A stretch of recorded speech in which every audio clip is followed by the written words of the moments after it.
Esses são dois espéculos vaginais usados para examinação do corpo, provavelmente utilizados em 1852 na Inglaterra. O espéculo vaginal é utilizado para exames ginecológicos de rotina e, apesar de ser essencial para o mundo todo, é muito associado à dor e a desconforto. E esse é um modelo do instrumento usado nos dias de hoje. Ao se depararem com os dois objetos, vocês podem estar se perguntando: nossa, 2 séculos se passaram e apesar de todo o conhecimento que nós adquirimos, esse instrumento usado diariamente no mundo não mudou em quase nada? Essa pergunta não está errada, porque de fato o instrumento não mudou quase nada, mas não se passaram apenas 2 séculos. O espéculo tem esse design desde 79 d.C. Esse é um espéculo encontrado nas ruínas da cidade de Pompeia, que foi preservada pela erupção do Monte Vesúvio em 79 d.C. Bem semelhante, né? Para melhorar a experiência das pacientes, depois de 2000 anos, o espéculo finalmente está sendo reformado. Duas engenheiras da Universidade de Delft, nos Países Baixos, redesenharam o utensílio, que na sua versão se chama Lilium e respeita a forma do órgão reprodutor feminino, permitindo um exame mais agradável. Mas por que a demora para o problema ser resolvido? Para começar a entender isso, precisamos voltar nos fundamentos da ginecologia moderna. Eles foram descritos primeiramente por James Marion Sims, o médico conhecido como pai da ginecologia moderna, que nasceu em 1813 nos Estados Unidos. Mas o que muitas pessoas não sabem é que os meios utilizados por ele para chegar nas suas conclusões foram agressivos e invasivos. Um pouquinho de contexto histórico. A Constituição dos Estados Unidos proibiu o comércio transatlântico de escravos em 1807. Por isso, foi preciso recorrer a uma nova forma de aumentar a população de pessoas escravizadas. A solução encontrada foi reparar ou restaurar a saúde reprodutiva das mulheres escravizadas. Assim, Sims foi chamado para tratar mulheres escravizadas que tinham tido complicações no parto, mas ele nunca conseguiu ou teve interesse em ajudá-las e afirmava que, se havia algo que odiava, era investigar os órgãos da pelvis feminina.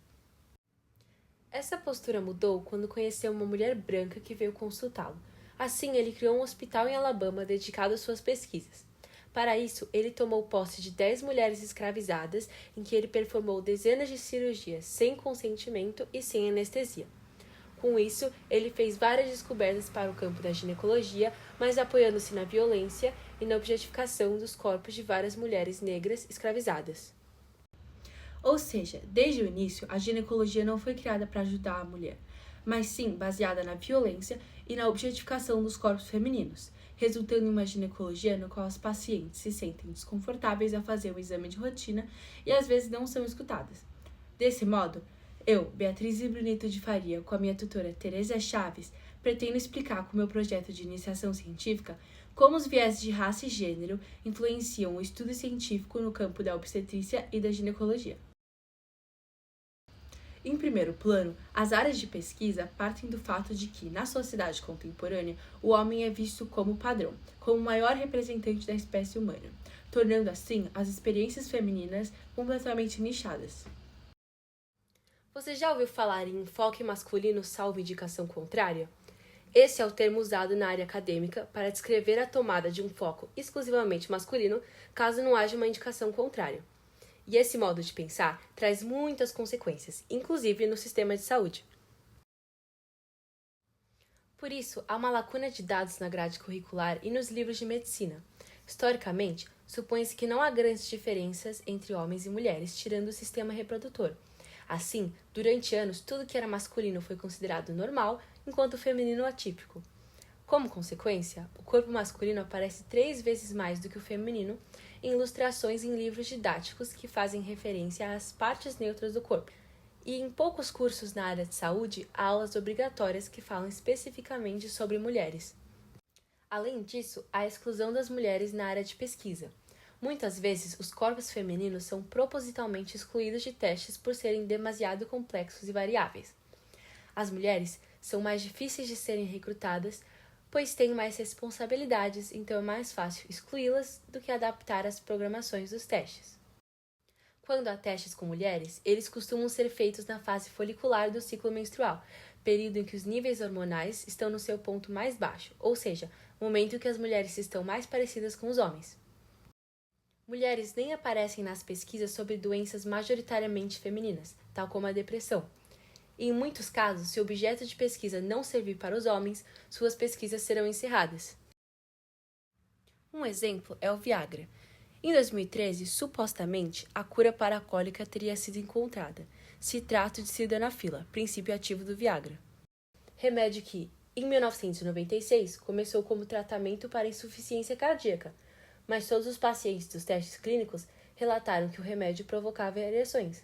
Não à toa, todos os participantes eram homens. Em 1996, o remédio foi patenteado e aprovado pela FDA como um remédio usado para tratar disfunção erétil. E se os testes tivessem sido feitos com mulheres, teríamos remédios eficazes contra cólicas desde 1996? Os testes feitos em 2013 foram interrompidos, pois pediram pesquisas mais amplas e de longa duração para confirmar os achados.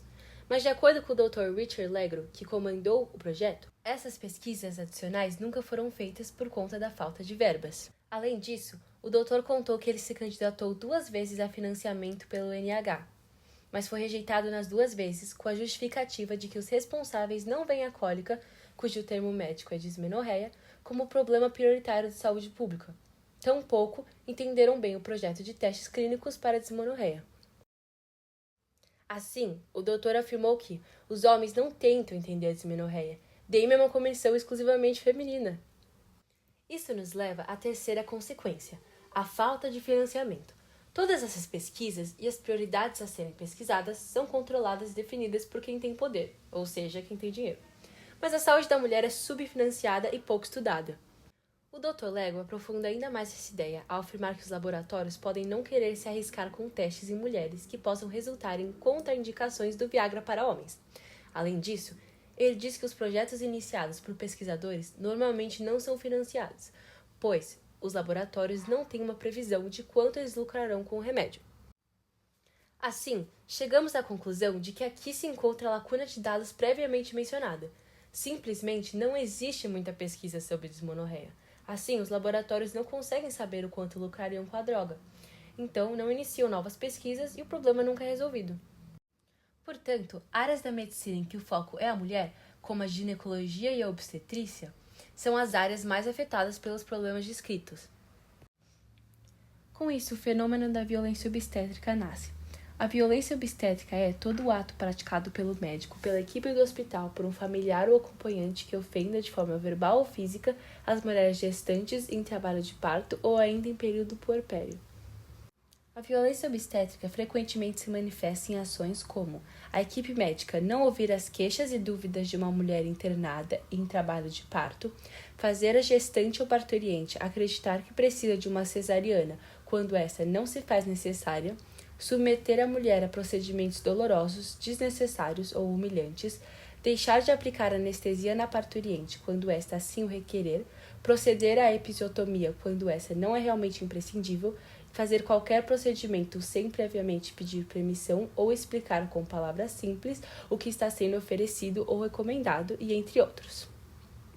A violência obstétrica traz consigo muitas consequências, como uma alta taxa de mortalidade materna, que é a morte entre a gestação e o 42º dia após o parto, e cuja causa deve ser uma complicação na gestação, no parto ou no puerpério.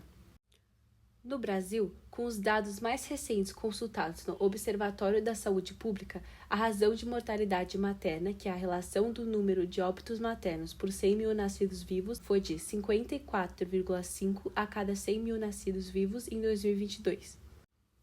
Além disso, entre os 8.587 óbitos maternos registrados oficialmente durante os anos de 2016 a 2020 no país, 5.373, aproximadamente 63%, foram referentes a mulheres que se encontravam no período do puerpério até 1 ano após o parto. E dentre todos os 5.373 óbitos maternos de puérperas registrados no período, cerca de 63%, ou seja, 3.389 registros, ocorreram por causas obstétricas diretas.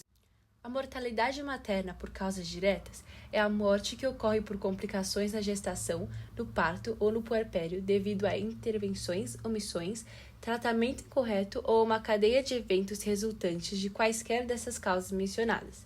Destaque para aborto, doenças hipertensivas, síndromes hemorrágicas e infecções puerperiais. As causas diretas são as mais facilmente evitáveis, pois dependem da qualidade da assistência. A resolução desses problemas de saúde depende da frequência e da qualidade do pré-natal e da qualidade da assistência ao parto durante o ciclo gravídico puerperal.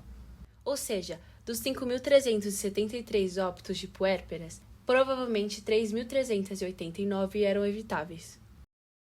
Ademais, é importante ressaltar que 3.430 das puérperas que vieram a óbito, cerca de 64% do total do período, eram pardas ou negras.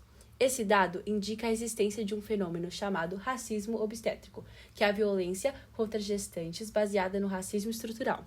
É importante destacar que, biologicamente, não existem raças humanas. O conceito de raça é uma produção sócio-histórica. E por essa lógica, alguns corpos são destinados à ocupação de um lugar de inferioridade e desigualdade. E essa é a ideia de raça que faz com que negros estejam em desvantagem em termos de saúde e também em condições de vida inferiores, como o que ocorre com o fenômeno de racismo obstétrico. Assim, as mulheres negras são inferiorizadas e tratadas de modo diferente das mulheres brancas. Essas diferenças podem ser listadas. Primeiro, os estereótipos. O racismo perpetua crenças e infâmias, como a de que as mulheres pretas têm quadris mais largos e por isso são paredeiras por excelência. Negras são fortes e resistentes à dor. Com isso, há um mito de que a mulher negra é mais resistente e que, portanto, pode ser considerada como aquela que aguenta a dor do parto sem maiores dificuldades. Essas percepções, apesar de falsas e sem base científica, são ouvidas em salas de maternidade de forma recorrente.